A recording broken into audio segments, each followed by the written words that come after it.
Olá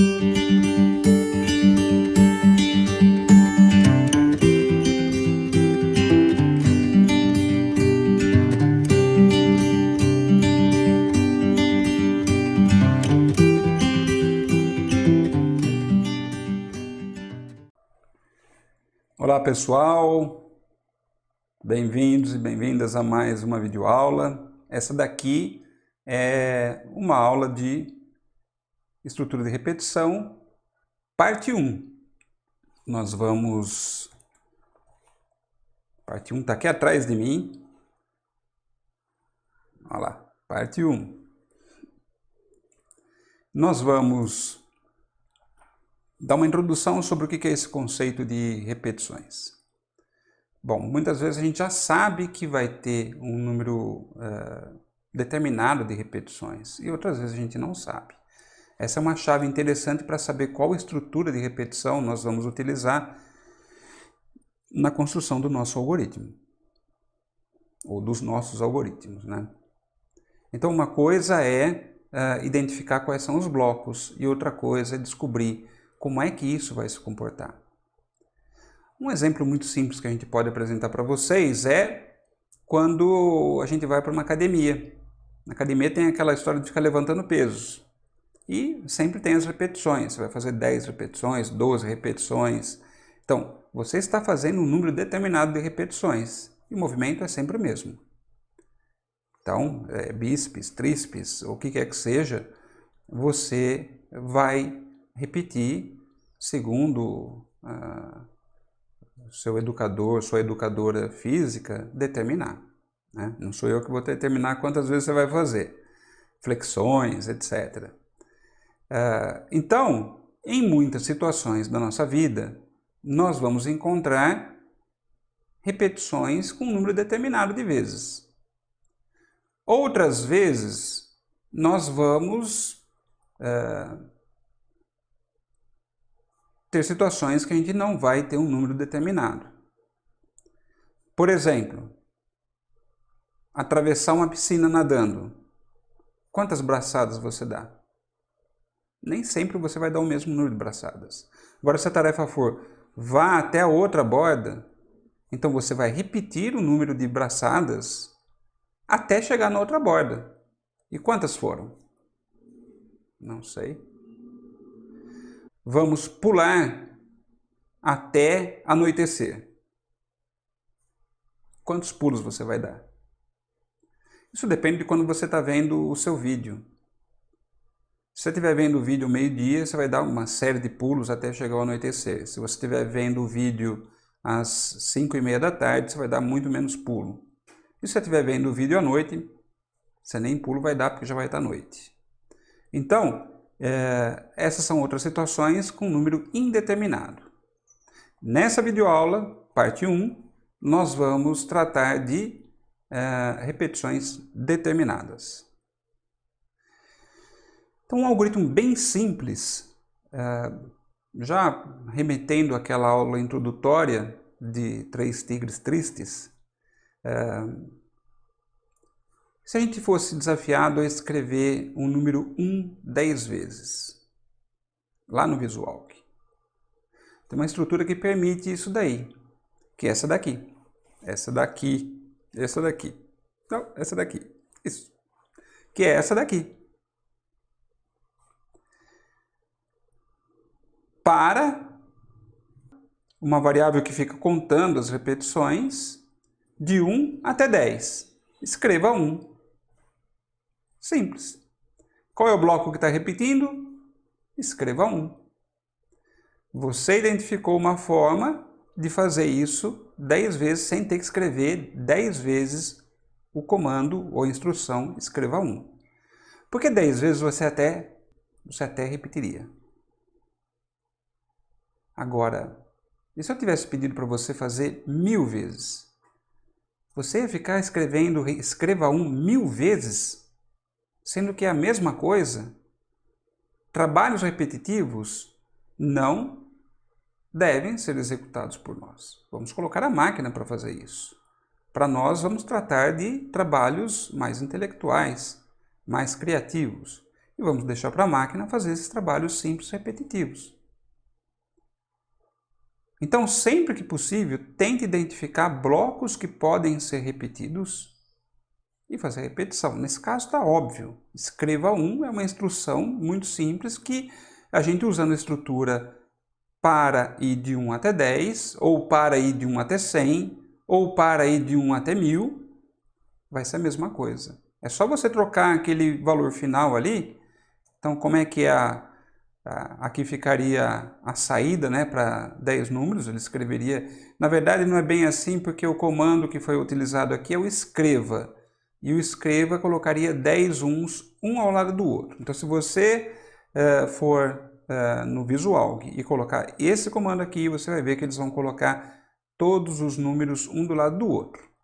E se você colocasse um escreva L, escreval, aí ele faria um embaixo do outro. Bom, qual que é o comportamento? Nós temos um valor inicial e um valor final dentro daquela estrutura para. Pode ir de 1 até 10, de 5 até 20, de 3 até 12, você escolhe. Eu coloquei de 1 até 10 porque é fácil a gente contar 10 repetições, 1, 2, 3 e assim por diante. Poderia ser de 1 até 100, poderia ser de 100 a 350? Sim. Então você tem um valor inicial e você tem um valor final. Existem variações em que você pode pular a quantidade, ele não ir de 1 em 1.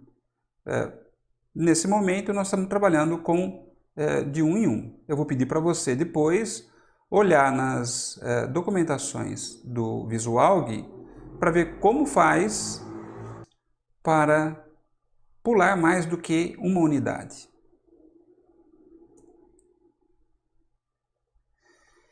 E se eu não quisesse escrever tudo 1? Eu quisesse escrever 1, 2, 3, 4, 5 até 10, ou até 100, ou até 1000. Você não ia ficar escrevendo, escreva 1, escreva 2, escreva 3, escreva 4, até 100, iria? A gente já identificou que isso é repetitivo. Então, com uma alteração leve naquele algoritmo, você troca o 1 pelo i, e a gente já sabe que o i vai mudar de 1 para 2, para 3, para 4 e assim por diante, você vai conseguir fazer com que essa instrução, com que essa modificação atinja o seu objetivo. Lembrando que aqui está escreva e não escreva L. Então escreva põe um atrás do outro, um do lado do outro, e o escreva L põe um embaixo do outro. Então aqui, essa solução que está aqui no slide, não está com o escreva L. Ela está apresentando como se fosse escreva L, mas está o escreva. Testa isso lá no seu Visualg, ok? Bom, e se desejássemos calcular a média aritmética da nota da turma? 345 pessoas. Como é que a gente faz o cálculo da média aritmética? A gente tem que somar todas as notas e dividir pelo total. No caso, somar de 1, N1, N2 até N345 e depois dividir por 345, que é o número de todos os alunos. Se a gente fizer isso, a gente tem um cálculo da média. Então, simples. E aí, tem um padrão aqui? Como a gente conseguiria transformar isso daqui num formato simples, não tendo que ficar fazendo leia tá, 345 vezes? O comando vai ser executado 345 vezes, mas você não precisa escrever 345 vezes no seu algoritmo. Então, vamos atacar o problema por partes. Vamos atacar a parte de cima. Se a gente resolver a parte de cima, o resto todo fica muito mais fácil. É dividir o resultado da parte de cima por 345 e atribuir esse valor para a média. Resolvido. Então, temos um conceito aí. O conceito de soma acumulada. A soma acumulada é aquela em que o valor vai sendo armazenado e ele recebe o novo valor e acrescenta a tudo que ele já tinha. Então, como isso se comporta aqui? Vamos ver, vamos fazer para 345, porque eu não teria condições de fazer uma tabela de tamanho 345 aqui. Mas uma tabela até 5 a gente consegue fazer, e obviamente se eu mostrar para vocês que vale para 5 repetições, vai valer para 345. Então a minha soma começa com 0. No momento eu não tenho nota nenhuma. Eu vou ler uma nota e eu vou fazer com que a soma seja o valor que ela tinha antes, 0, mais o valor dessa nota. Então, para quando o i está valendo 1, nós temos o valor da nota 5 e o valor que tinha antes da entrada desse i era 0. Portanto, 0 mais 5 vai fazer com que o meu S fique com o valor 5. Então, quando eu chego no fim para aqui, o meu S tem valor 5. Ele sai aqui no fim para? Não. Ele volta para cá para fazer uma avaliação novamente. Ele incrementa o valor do i, que estava em 1 e vai para 2. E depois que ele incrementou, ele verifica se chegou até o limite. Se não chegou até o limite, ele lê mais um valor, lê mais um A, e aquele valor antigo? Perdeu. Lembra das atribuições? Eu coloco o conteúdo do balde verde dentro do balde vermelho, eu perdi o que tinha dentro do balde vermelho.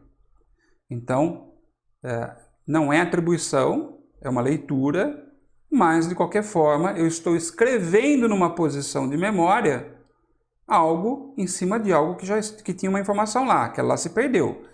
Eu não faço isso quando eu faço a soma acumulada aqui, porque eu vou fazer com que o valor antigo seja preservado.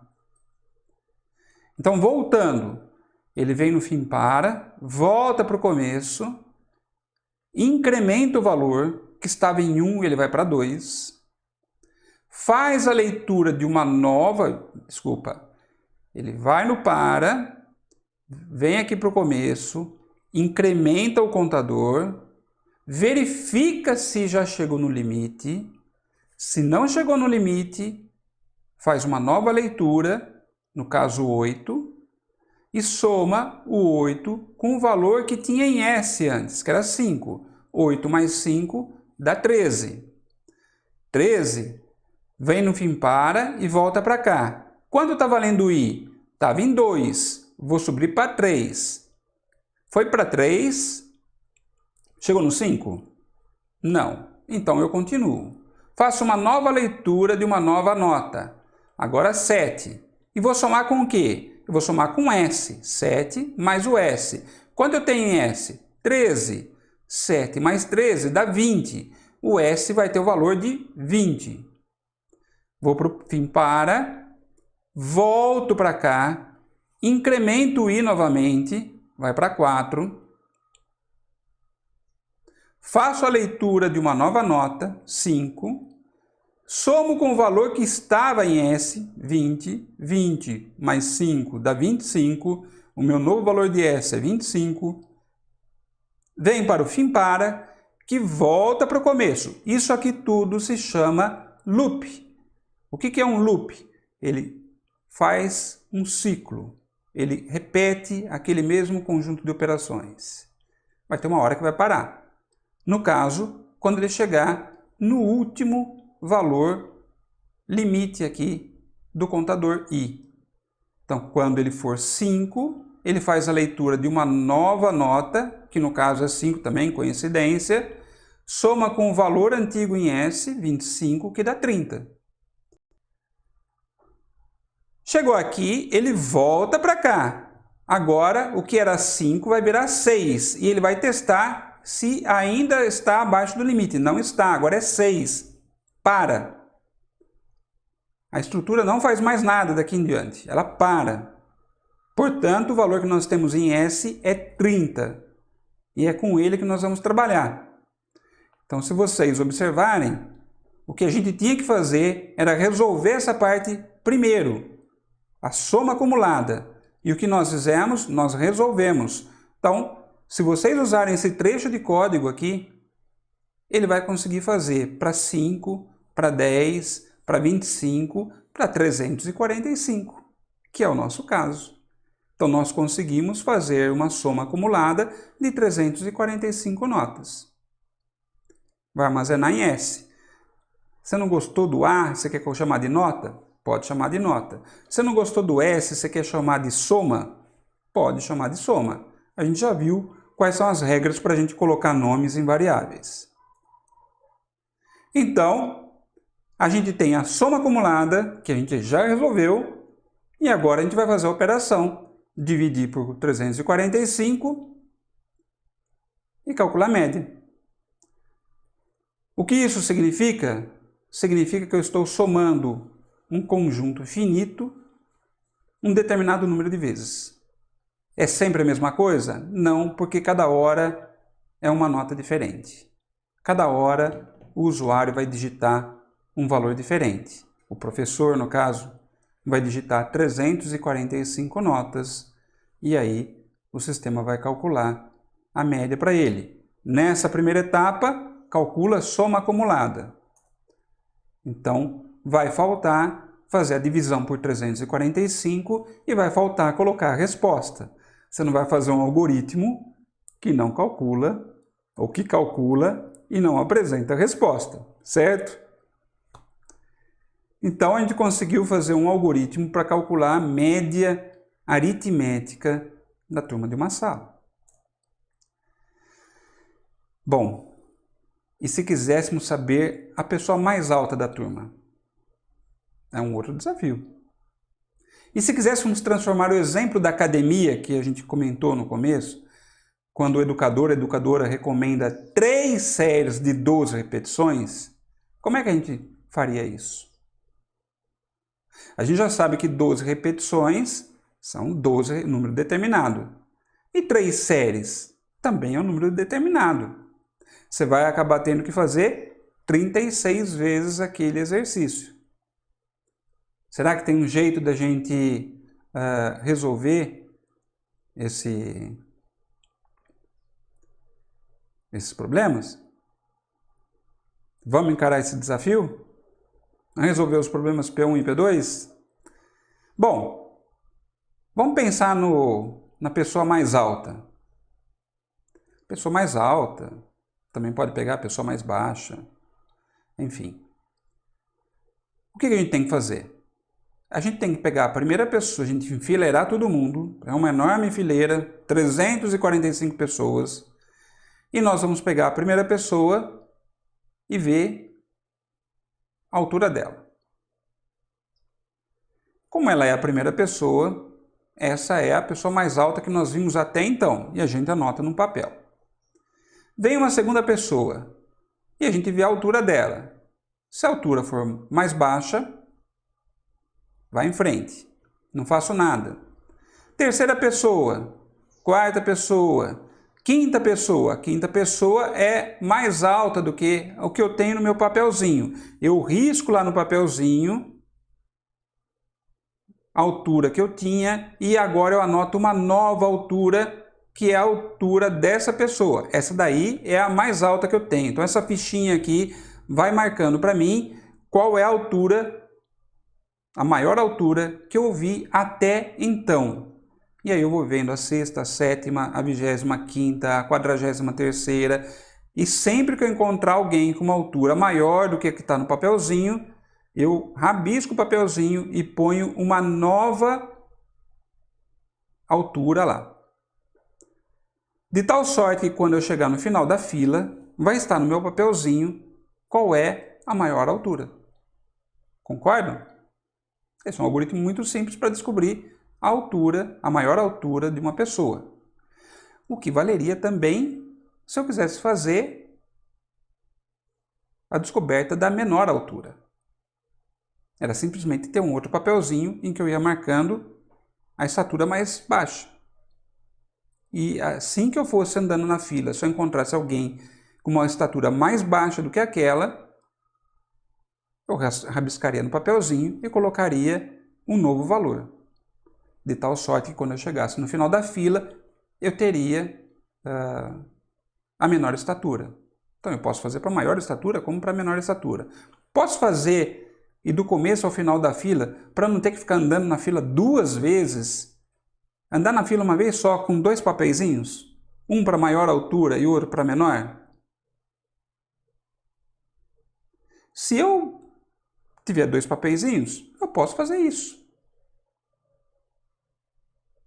E aí eu ando pela fila toda, 345 pessoas, e vou anotando no papelzinho do maior, e vou anotando no papelzinho do menor, a maior altura e a menor altura. E sempre que eu for encontrando alguém maior, eu marco no papelzinho, ou alguém menor do que está no papelzinho, eu marco no papelzinho. Simples, né? Teria outro jeito? Teria. Eu poderia ordenar. Eu poderia colocar isso aqui numa ordem crescente. Todo mundo se movimentar de tal forma que a pessoa mais baixa ficasse no começo da fila, a pessoa mais alta ficasse no final da fila. A gente vai ver a ordenação, mas não vou abordar isso aqui agora. Mas seria uma outra forma de resolver. Então existem formas de se resolver esse problema de achar a estatura menor e a maior estatura. Bom, e como isso ficaria em algoritmo? Bom, em algoritmo primeiro a gente vai descobrir tanto para menor como para maior, tem um truquezinho aí,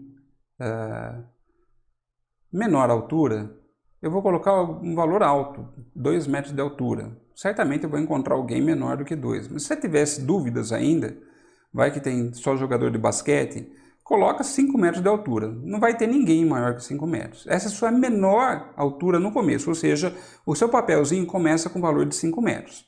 A primeira pessoa que você encontrar, certamente vai ter uma altura menor do que 5 metros. Bom, o que você vai fazer? Vai percorrer a fila das 345 pessoas da turma e vai fazer a pergunta, qual que é a altura dela, e vai escrever no papelzinho. Se a altura for menor do que a menor que você tem no papel, você vai escrever a altura dessa pessoa no seu papel. Aquele algoritmo que eu falei está representado aqui. E por que eu coloquei cores azul e vermelho? Porque eu quis mostrar para vocês que são 2 blocos que estão se repetindo aqui. O bloco de leitura e o bloco de avaliação da altura, que é um condicional, é uma estrutura condicional, como a gente já viu. Então, eu consigo fazer para 345 pessoas, ou seja, eu consigo fazer 345 vezes esse conjunto de repetições aqui. Isso para achar a menor altura. E se eu quisesse achar a maior altura? Eu coloco a menor possível, não vai ter ninguém com altura 0, certo? Não existe isso. Então eu começo com 0. Obviamente a primeira pessoa que eu encontrar vai ter alguma altura maior que 0. Então vai passar nesse teste aqui. Eu vou pedir para o usuário me falar qual que é a altura dele e eu vou fazer a verificação. Essa altura que ele me informou é maior do que a maior que eu tenho? Vai ser, então eu vou escrever no papelzinho, ou seja, eu estou atualizando a minha variável maior. De tal sorte que, depois que eu passar por 345 pessoas na fila, eu vou sair aqui com o maior valor na variável maior, ou o menor valor na variável menor. Esse aqui é um trecho de algoritmo para encontrar o menor, esse é um trecho de algoritmo para encontrar o maior. Dá para combinar as duas coisas num só? Dá. Acho que fica interessante como desafio para vocês. O que vocês acham? E se eu quisesse, ao invés de altura, quisesse trabalhar com nota? Se eu quisesse trabalhar com nota, eu simplesmente trocaria aquela altura por nota e o processo é idêntico. Obviamente que eu não vou poder manter a menor como sendo 2 aqui, ela deveria ser um valor muito maior, talvez 12, 15, porque as notas vão de 0 a 10, porque eu posso ter uma turma que vai todo mundo muito bem e ninguém tirou 2. Nos nossos testes, por exemplo, todo mundo ficou com nota acima de 5. Esse algoritmo não funcionaria. O que a gente faz então? Então a gente tem que tomar cuidado. Para a altura, o menor 2 ou 5 faz sentido. Para nota, o menor 2 ou 5 não faz sentido. Eu teria que trabalhar com o maior valor possível, no caso, tentar descobrir a menor nota. E o menor valor possível, no caso de tentar descobrir a maior nota. Mas notem que eu mexi muito pouco no algoritmo, ele funciona. Então ele vai funcionar para maior nota, para maior altura, para menor nota, e assim por diante. Bom, e o outro desafio? Eu não esqueci do outro desafio. Nós temos 12 repetições de bíceps, ou reflexões, ou tríceps, ou o que quer que seja. Só que o nosso educadora física, receitou, recomendou, indicou que nós fizéssemos 3 séries. Então nós temos uma série, 2 séries, 3 séries. É claro que você poderia colocar bíceps, bíceps, bíceps 36 vezes. E tem um descanso no meio, a gente tem que colocar o descanso, hein? Não dá para fazer as 36 de uma vez. Então você colocaria 12 bíceps, um descanso, mais 12 bíceps, outro descanso, mais 12 bíceps, outro descanso. Mas isso parece ter um padrão. Por que a gente não tenta transformar esse padrão em algoritmo? Vamos por partes então, como diz Jack.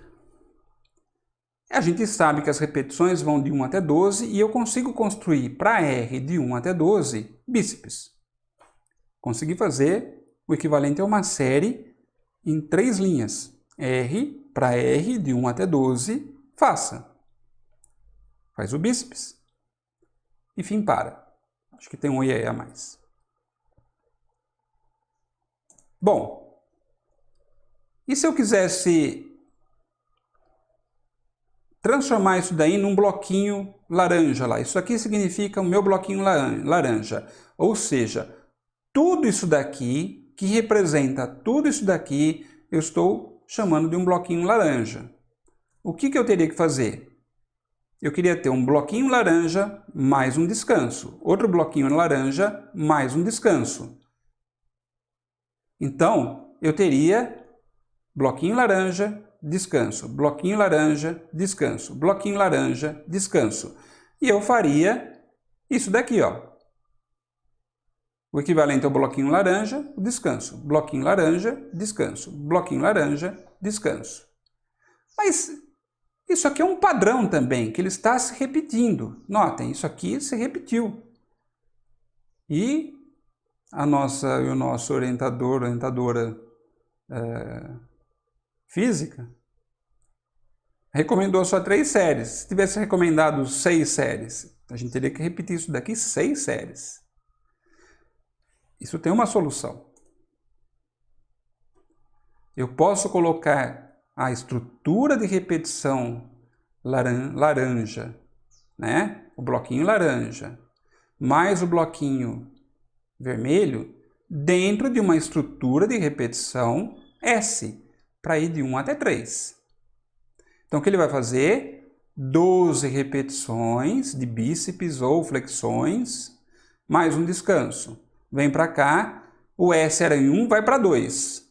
O R volta para 1 e começa tudo de novo, como você faz na academia. Você começa a contar tudo do zero de novo. Aqui é 1. Faz 12 bíceps, descansa. Volta para cá, o S era 2, vai para 3, mais 12 bíceps e descanso. Nós não precisamos escrever muito mais linhas de código que isso daqui. Código, algoritmo, instruções, como vocês queiram.